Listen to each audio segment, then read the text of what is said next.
Hi everyone. I have to say I am really, really excited today to have Carol and Anna join us. I am an absolute fan of this show.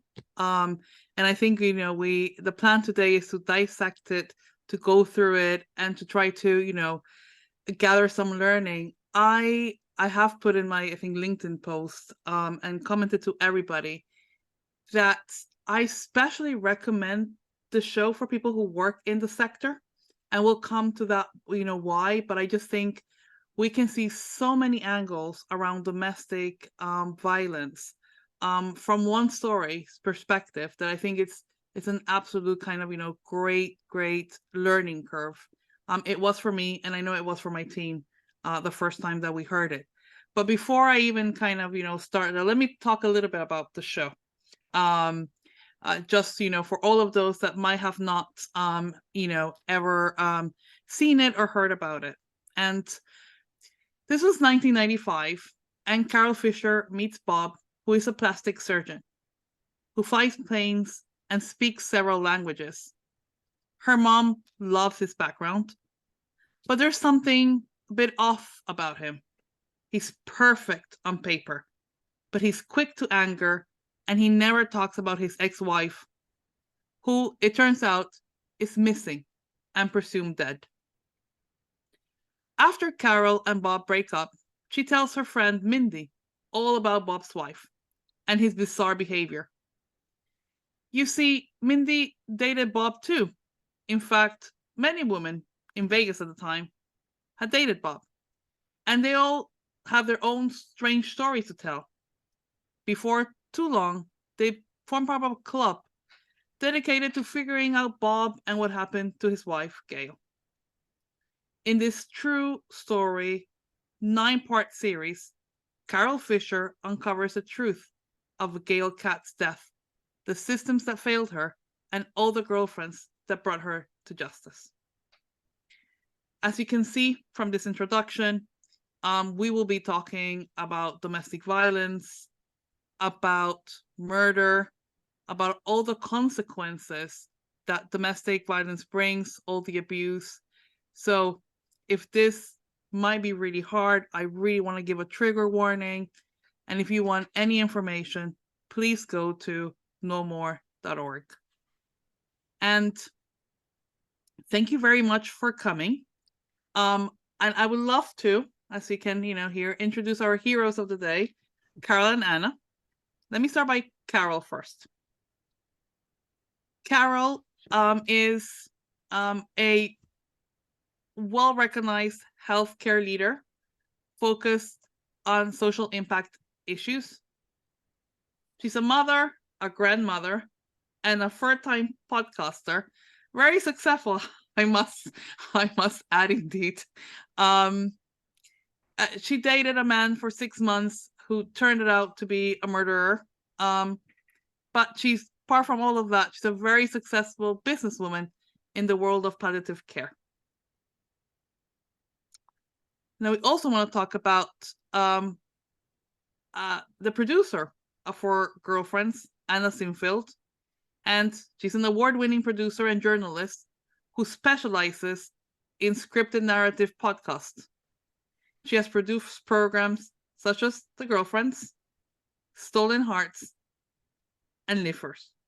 So thank you very much for being with us today and sharing with this community, which is many people who work in the sector, many survivors, many people that I'm sure with interest have followed up your story really. And I never imagined I think I would see a podcast go so quickly, become a number 1 hit in many countries, and at the same time that was so dedicated to talk about domestic violence, right? One of the problems that we tend to have in our sector is getting people to just hear about this. But I have to say, Anna, I think the work was just amazingly put together. Extremely I can't praise it more, professional, and to the point that I think that many of us can learn from it. So I want to kind of first kind of get a sense from you on, how this all happened. How did it come to you? What made you gravitate to a story like this? Well, first of all, thank you so much. That was all lovely. I think I wish I had a really glamorous answer for how I stumbled onto Carol's story, but the truth is, it was a story that we found, first of all, in an article that was written in the New Yorker, which was Carol's story. And I think that was written in 2000, and it was about how they started this Harriet the Spy Club, and they were sleuthing to try and figure out what the hell this story was with their mutual ex-boyfriend. And that just felt kind of tantalizing. And then with a bit of Googling, we found that Bob had made a big confession many years later. And so we had a new ending to the story, something that made it fresh, something that made it new.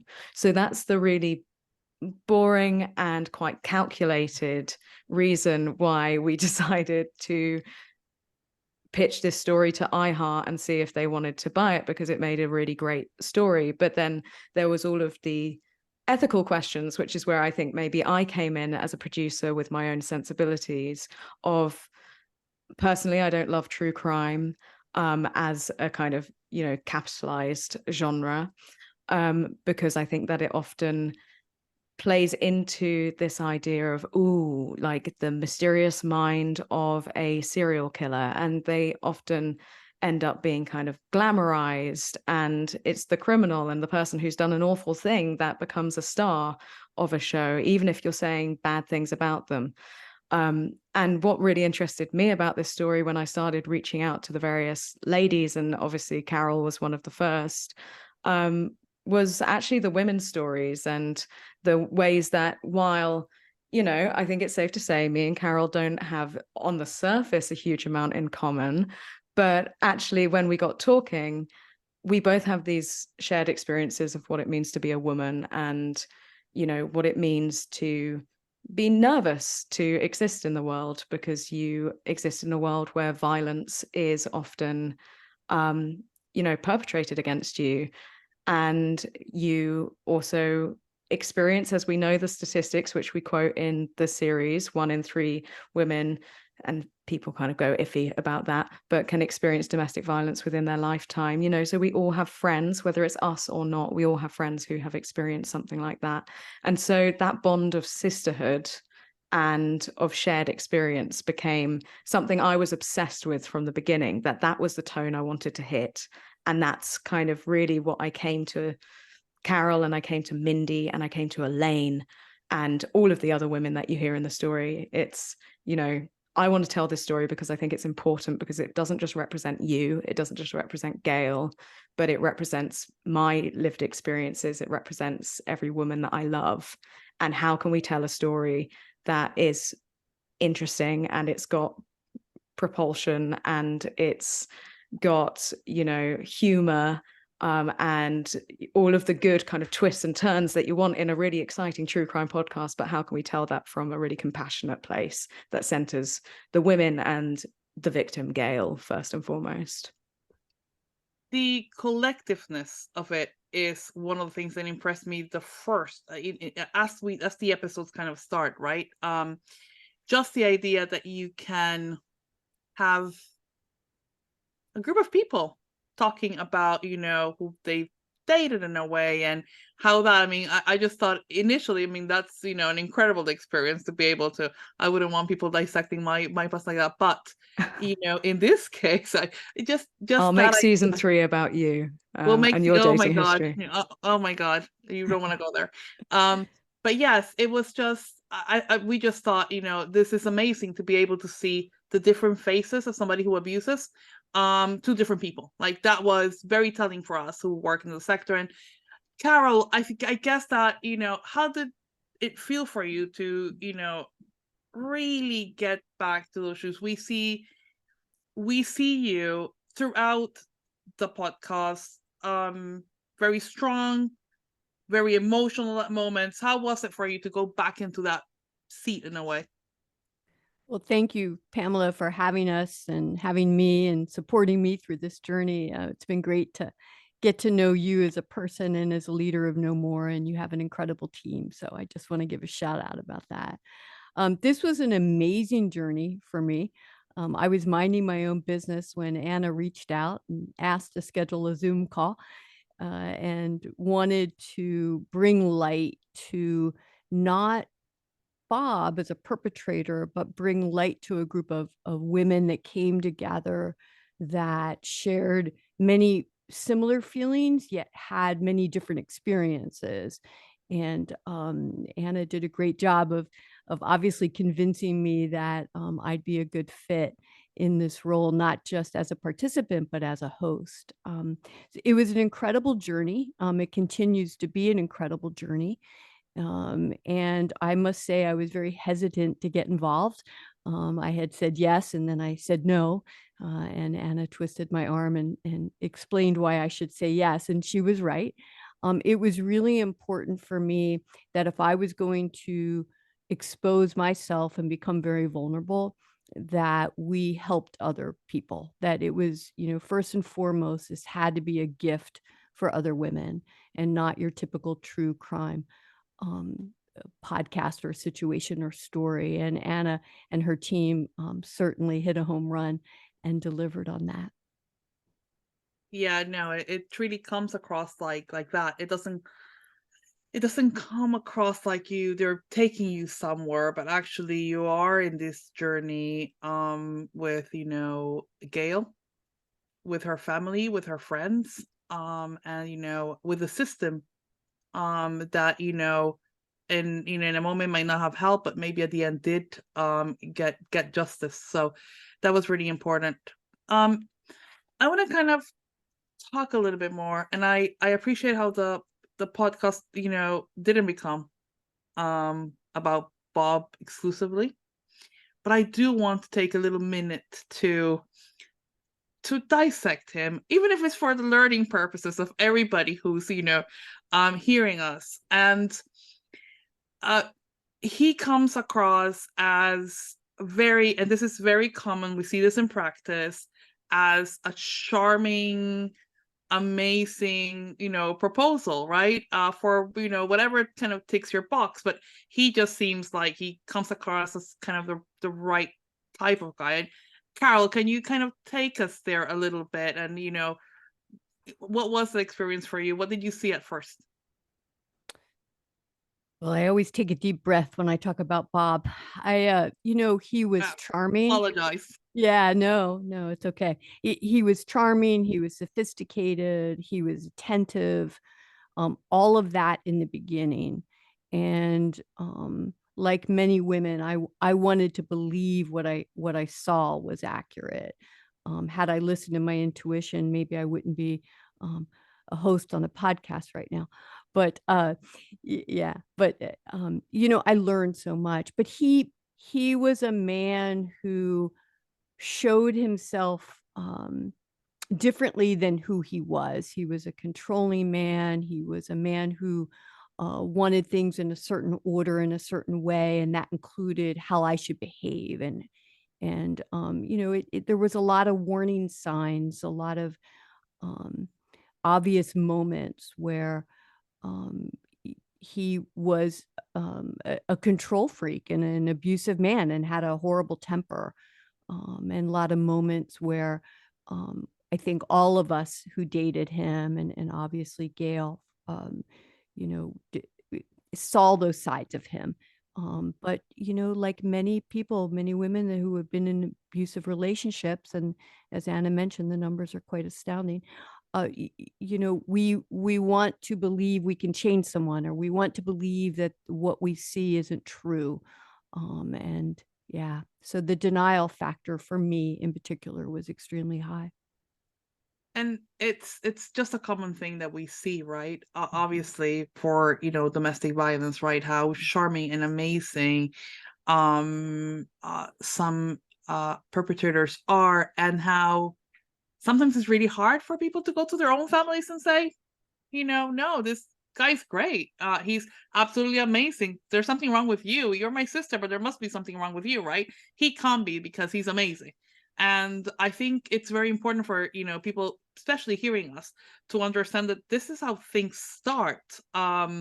Because for those who have not experienced, it might just be difficult to understand, how this very first phase comes across. And Anna, what I'm fascinated about your journey in this story is that I think that you managed to see Bob in many different phases of his life, before he met Carol, when he was with Gail, through Carol's kind of season, you want to call it, when he moved to North Dakota, when he was on trial. And I want to kind of get from you, what was your, like, impression of everybody who had come across him? Was there something that you were like, I don't know, that kind of shine light for you about him? I think it's tough because, as Carol said, there's a version of Bob that you meet that is a man you want to see projected in front of you, and I think there's an awful lot of willpower and willing something to be that happens there with a lot of the women in our story. But there are a few kind of consistent threads that run through people's experiences of Bob throughout the sort of 15 years that we have him on the podcast, up until his conviction. One of them is that people always talk about his eyes, that there was, while perhaps you were buying into whatever version of Bob you wanted to see, which is the kind of hyper successful doctor and pilot and everything else, you could buy into that, but then there would be something about his eyes that would just pierce through you and would be kind of cold and unemotional and would stare. He didn't have this normal social cues of when to look away or when to blink. And so many people, I can't tell you how many people told me about his eyes. It started to become a bit of a joke that I would get off an interview and be like, it was his eyes again. It's like, I'm really looking for something more concrete here, but it was his eyes. And so I think that's interesting because it's those little, I think what women especially are like super attuned to do is to really analyze somebody's little physical signifiers for if somebody's dangerous. Like when you walk down the street, you notice if somebody's hand is clenched in a certain way. You kind of really analyze somebody's gait as they walk. I think while a lot of women were quite enamored by the idea of Bob, they all noticed the same things that made him inherently a little bit creepy, and they all kept those thoughts in their head for decades. And so I think that's really interesting to kind of see. Maybe I'm subverting the question a little bit by making it about the women's experience of Bob, but No, I think the eyes are interesting. no, I think, the word creepy came coming from different people in some of your interviews, and it slightly gives you that kind of creepy idea for sure, about, what it could be or what people were sensing from him. Carol, I know you touched a little bit about this, and I just, for anybody hearing us who, is experienced or has experienced, I always like to talk a little bit, especially in this conversation around domestic violence, about love, about need, about even the social pressures that people kind of confront when they get into relationships. I almost like, people almost feel like we arrive to a relationship blank, but we arrive with a set of emotional needs. Either we need to fall in love, either we need to settle down, either we need to fix our situation. What are your thoughts? I mean, not in your case, but you there was a community of you. What were some of these that you think that enabled him to move in a way from girlfriend to another girlfriend and so forth? When I was doing this podcast, I learned so much about Gail. And I remember Gail's sister Elaine saying that Gail was very much in love with love. And that really described me. I think that there are women, and I'll speak for myself and certainly speak for Gail, that maybe we watch just way too many fairy tale movies. And really, we're looking for that man and continue to look for a man who's going to make us right, who's going to make us whole. And I believe that I have that in common. I'd like to say I had that in common with Gail. And I say had because I'd like to think that at 65 years old, I'm outgrowing that. But, there are relationships that, and as you hear on the podcast, I've been married 3 times. And that's significant. That's not something I'm proud of per se, but it's telling that I was always looking for someone to make me complete. And I find that to be a consistent theme in my limited awareness today of what it's like to be a victim in domestic violence. And I think that's really important because when we get stuck in that story, it tends to make us want to stay and tolerate and promote. And what we permit, we promote. So it's a tricky situation that I'd like to think that women are listening to the girlfriends and saying, "Oh my gosh, I understand that. That describes me, and thank you for being a voice and bringing light to that topic, just like you're doing today, Pamela." No, that resonates with me. I'm one of those too. I love love, and it's tricky. And for sure, it's enticing, probably more than need, or pressures, when you kind of really, when you really want something. As practitioners, we do risk assessments. Risk assessments are usually based on murder statistics. So what, factors that have enabled, thousands of murders, for example. And the show so brilliantly highlights those, in a way that if I had a risk assessment sheet, like, I think we, many of us that have practiced, we know these by memory, right? I think the first time that I heard about a strangled cat, I knew, like, it's, oh my God. And, I didn't Google it at the beginning, so I didn't know exactly where the ending was going. But I knew that harming an animal is one of those kind of great factors that people kind of, go amiss. And I just wonder, in the case of Gail, she also had this kind of bit of an urge to seem to fix him, to try to see if she could help, right? And what we see usually that puts a woman in risk to that level is maybe not understanding how dangerous somebody can really be, right? Because you have those good moments and those bad moments. So I just, do you think she really understood how dangerous he could be? Do you think others around him understood that was the case? I'd like to think that Gail was aware that this was getting worse, not better. Mhm. And I believe that Gail was doing everything she could to be strong and have her voice heard by Bob, that enough was enough. It's horrible that she waited a little bit too long, right? Mm. And what we've learned, and Anna probably knows better than I, she's talked to so many people. What we learned though is that people were starting to warn her, and that they were concerned. But there's great tension in what do you do? What do you do as an observer? What do you say?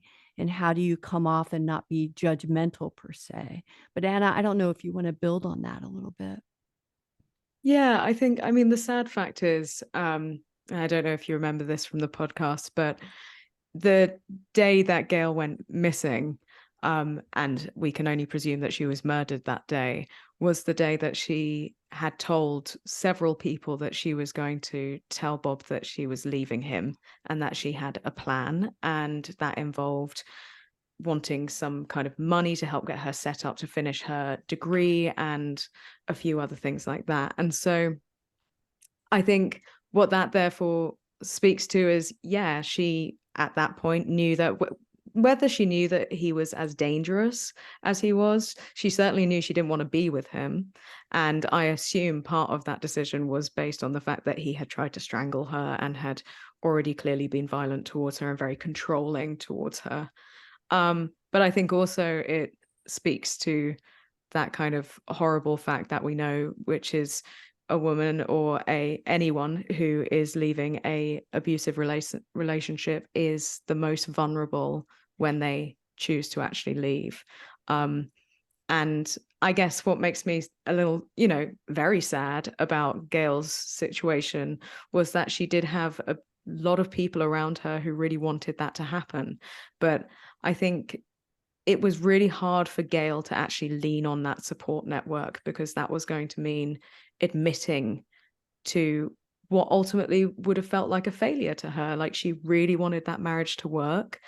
Her family were delighted that she had finally found this good Jewish doctor, and for her to really, really lean on the people around her, which would have maybe made her ultimately a bit safer, she would have had to have really acknowledged that it hadn't been what she wanted it to be, and that maybe she'd stayed too long, which sad. And that's one of the things that we tell people why they should look for professional support, is that they would tell you very quickly how your level of risk, right? And maybe, that was not the case, in 1985, where we had so many services as we have now. But we'll talk a little bit about that, about, how things have progressed and moved, right? But certainly if you can't trust somebody, or you don't want to, have a conversation with somebody, trying to look for independent support is the way to go, just to understand, the level of risk that you're in. But and also kind of moving there, you're talking about family and friends, and one of the things that I sense a lot is guilt.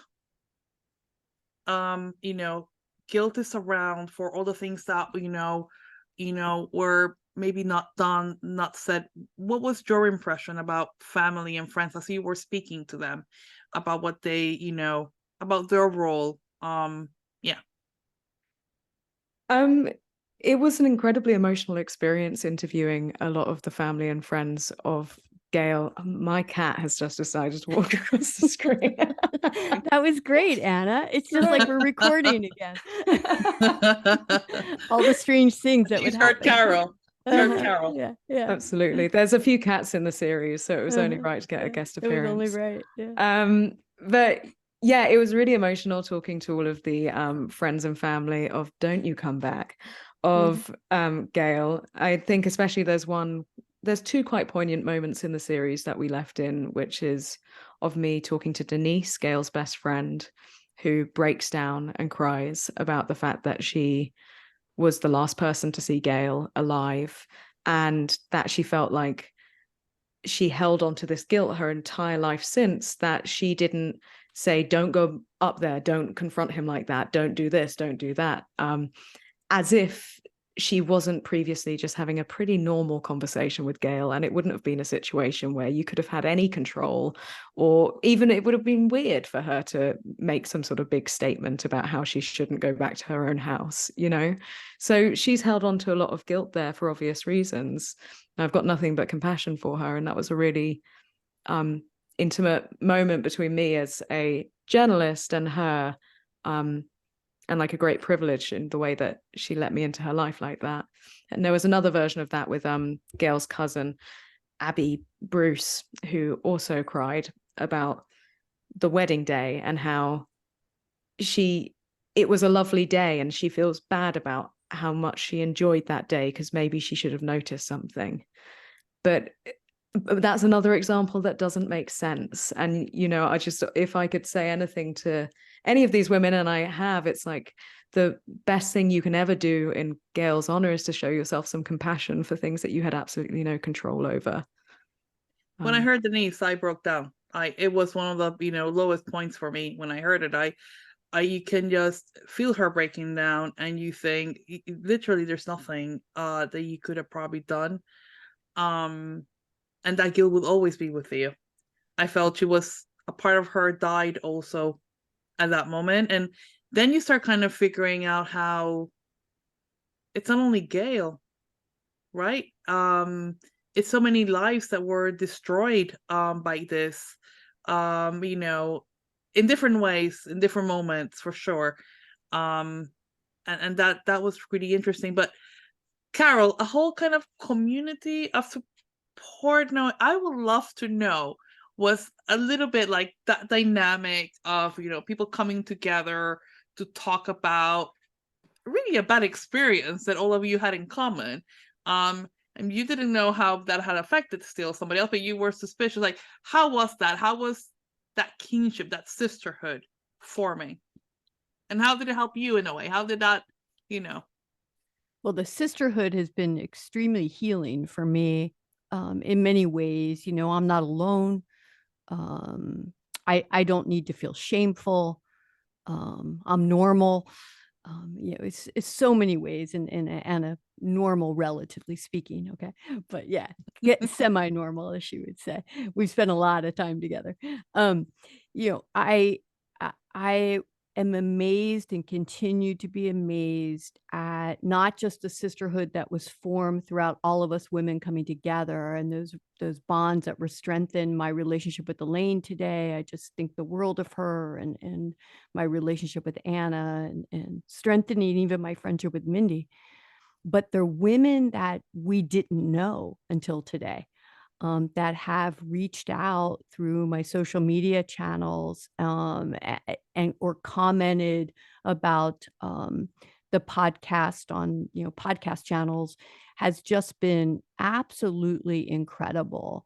It's as if for me, I have this whole new world of girlfriends that I never expected, anticipated, and that's been a real gift to be able to come together and unite over an issue that is so sensitive and hard to talk about. And I do want to reflect on this a little bit, which is, you know, the system itself, and if it failed, Gail, or not. And we have to remember, and the reason is it's a completely different time. We're talking about 1985, and then, you know, subsequently in the 90s and so forth. But I do like to kind of bring some attention to this. So some of those mistakes are done today. Please, let's not, you know, let's not imagine for a second that it's not right. And what is your impression about that in terms of she received letters from a doctor, which actually ultimately may have highlighted to her, you know, an issue. The initial court case, it really didn't, you know, just seem to kind of, you know, be put all hushed down. What is your impression around that?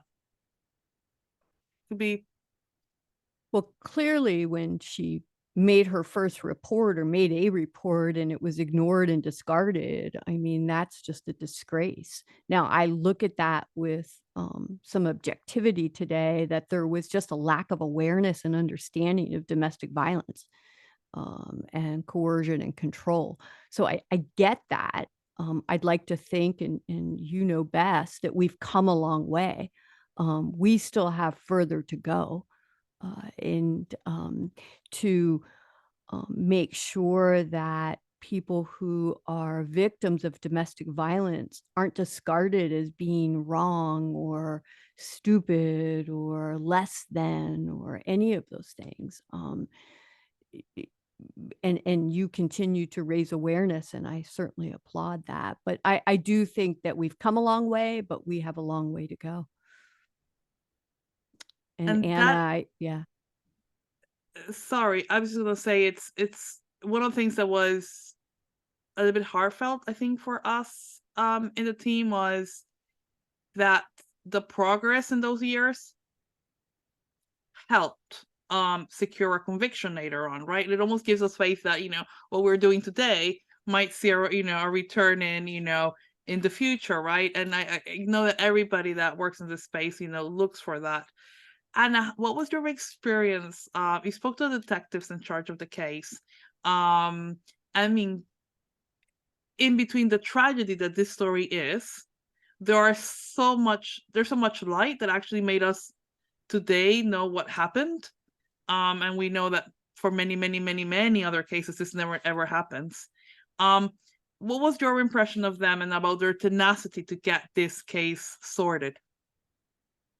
Oh, I think the detectives who worked on this case at various stages, there are a few different ones, were all incredibly tenacious. They were passionate beyond what you could imagine. I think a lot of where that passion came from is their relationship with Elaine, and her spirit is just vivacious and ferocious, and you spend 2 seconds with that woman and you are ready to go to town and do anything you can to make her happy and to bring her justice. And when I think about Andy Rosenzweig, who was the original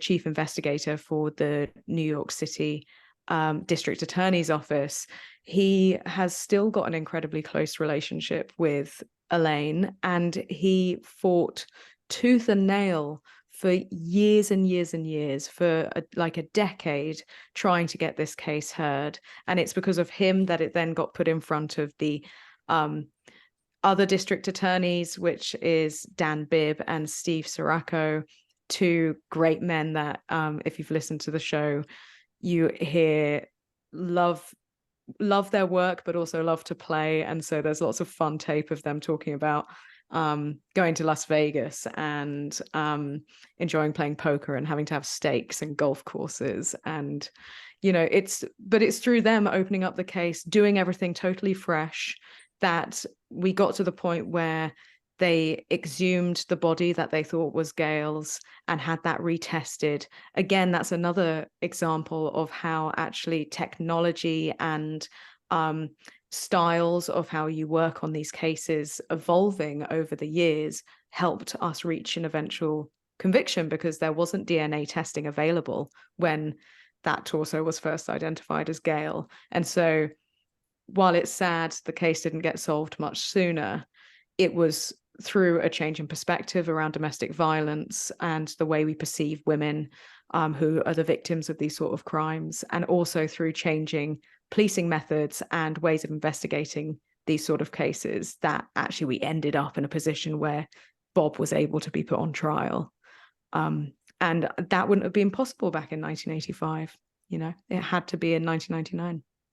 And that's where we need to keep on working and investing and trying to not only train but kind of move the needle, really. A big shout to Elaine. For anybody who hasn't heard, she's Gail's sister. She was amazing throughout the series. She kind of also, for me, it was formidable how she turned around. I mean, not only her situation in terms of how she felt about this, of course, but also what she decided to do with it at the end, right? All of the charities she support, like big shout to Pace Family Center, and there is a point where a survivor comes and talks to her and says, by reading this story, you've saved my life, which I'm sure she saved many lives that way. And I have to tell you too, you will be saving plenty more too. So it's a big shout out. And that's it's this life of service in a way. She transformed a tragedy into a life of service, which I think many families also that have homicides due to domestic violence manage to do. So a big shout out to them. Just the last question in this section, I just want to Carol, how did it feel, that conviction? Oh, that's messy. So when he was convicted, I still lived in a little bit of denial. I just did not want to believe I dated someone who was capable of intentionally murdering his wife. So in my mind, that conviction was, okay, he's guilty, but I'm sure it was an accident. That's as far as my twisted thinking went, and I am so appreciative today to understand that thinking, that it's really normal to live in that denial. When we read his transcript, when Anna sent that to me to prepare me to read that with Mindy on one of the episodes, and that transcript is when he admitted his guilt after being sentenced in prison. That's a whole other story. But Mhm. when I read that, that was so emotional for me. That was really impactful because it was then that I had to come to terms with the fact that my denial was just denial and that this was a man very capable of murder and did murder his wife. And so, yeah, it was a very moving, meaningful experience, a journey doing this podcast. I appreciate your honesty about that because you see, right, people they don't want to admit they've been in that level of risk either. It's hard, and even you could see it maybe not only with you that you're telling them, but you could see it in other cases where they weren't prepared to share the story until many, many years after, right? So it's also like the work that people do to get to that place where they want to share and say and then even admit that you were capable of being with a person like that, which has nothing to do with you. It has everything to do with them. But thank you for that. And even, the fact that you'll kind of stretch your arms to other women that have come, it means that you were all in a healing process for ages. And I guess that people also forget a little bit about how much time it does take to heal from domestic violence, especially the psychological aspects. And moving a little bit on from the story and getting into brighter territory, in all fairness,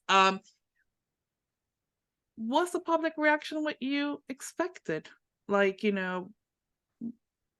what was the reaction? And I'm for to Carol too, we're doing this, but the reaction to, and the excitement to, I don't know, your initial thoughts about the project.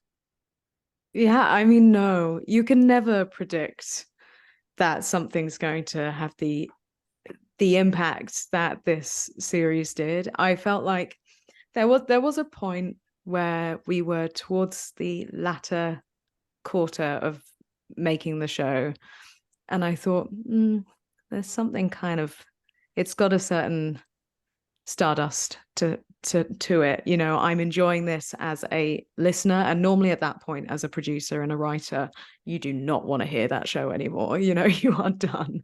And I was seeing value in it, and I thought that's interesting. And but then when it went out, it just, first of all, you're putting it out dry onto a feed that doesn't exist, so the initial uptick is quite slow.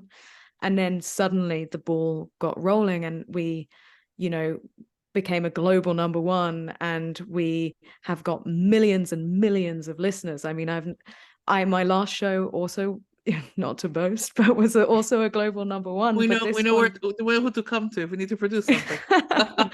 it did really well, but it's not on this scale. This is a scale of success that I never thought I would achieve in my entire career.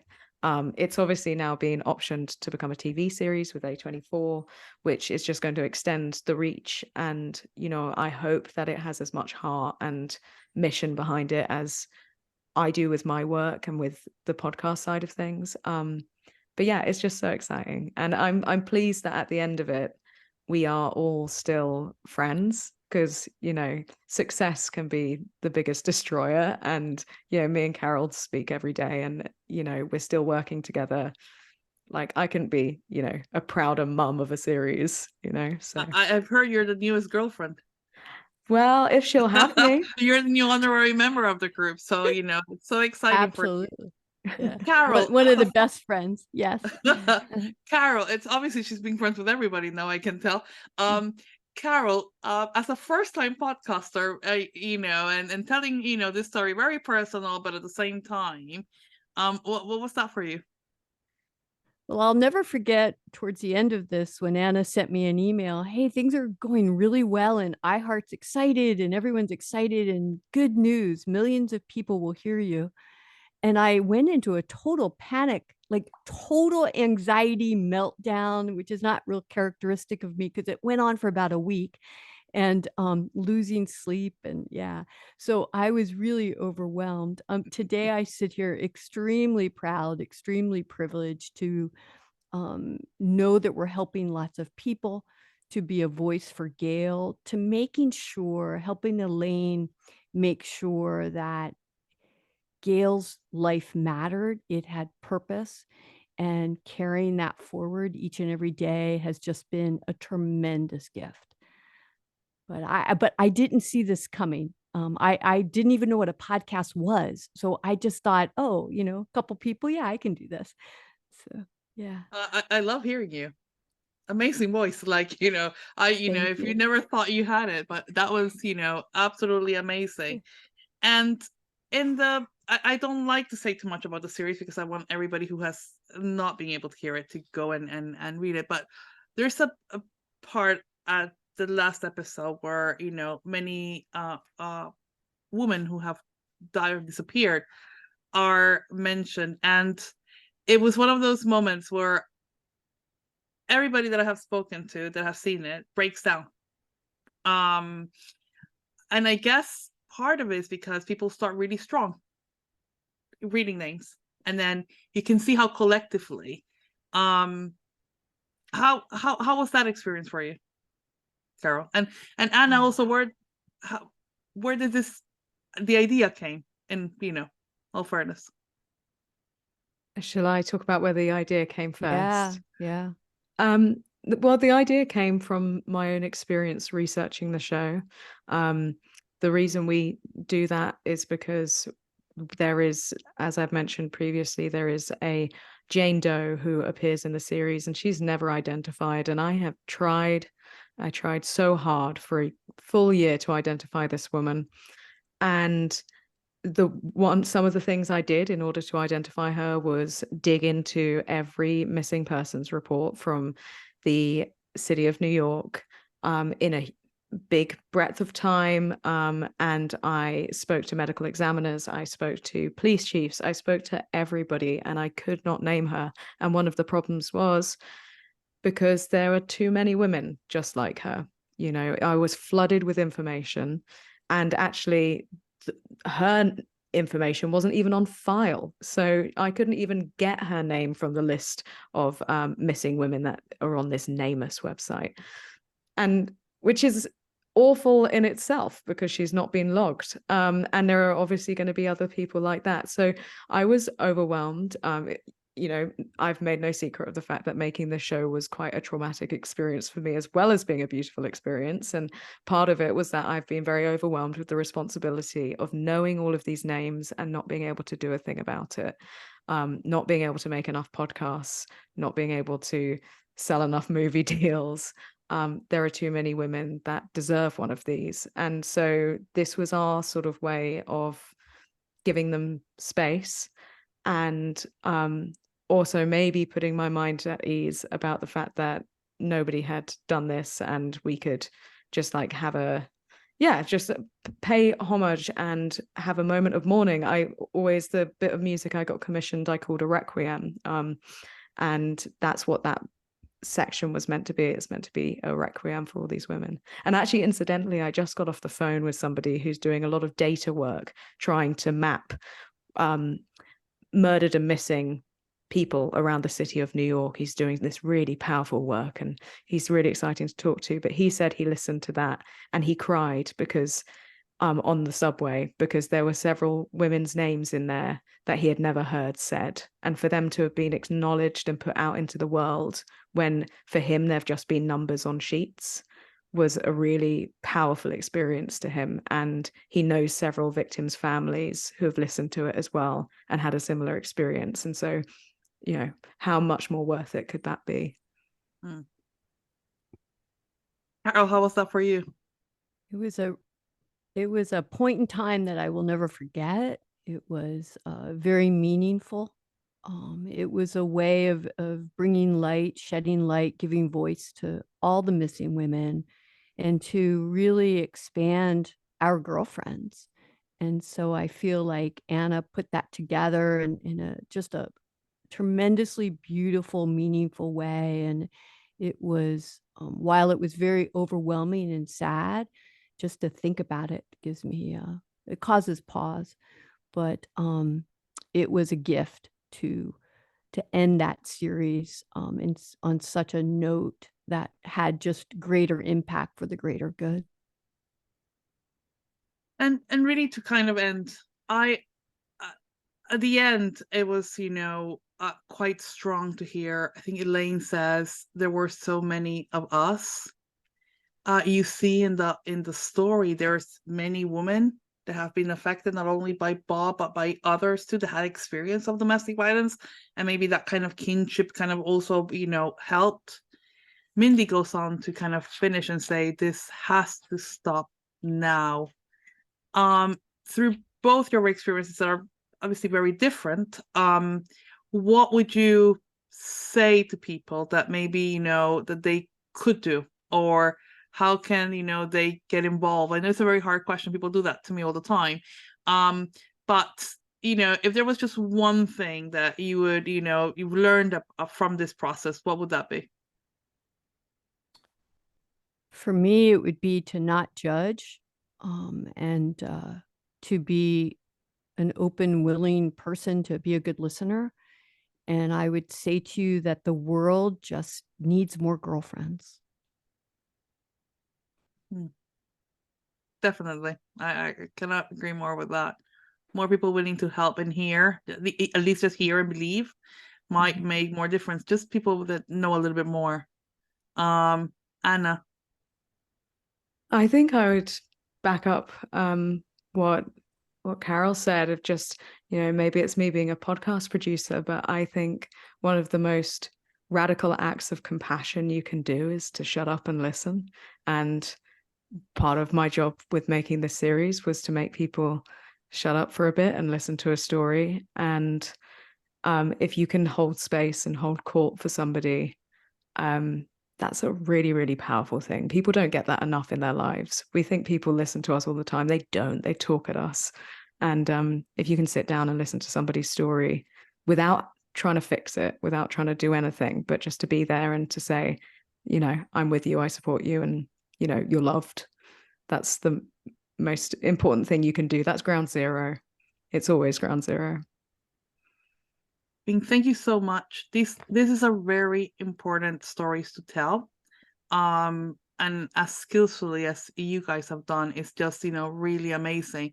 I almost like how the trigger warnings also have hope and humor and engagement, which is, you know, what we need, because a lot of people know about these topics, but actually how do you bring them into hearing, you know, a whole, you know, episode or 9 episodes of, you know, something like this? And you've obviously done that masterfully. So thank you so much. You know, from the No More team, who in whatever way we can have tried to kind of support and cheerleader this adventure. We're looking forward for everything to come. And I, you know, thank you so much.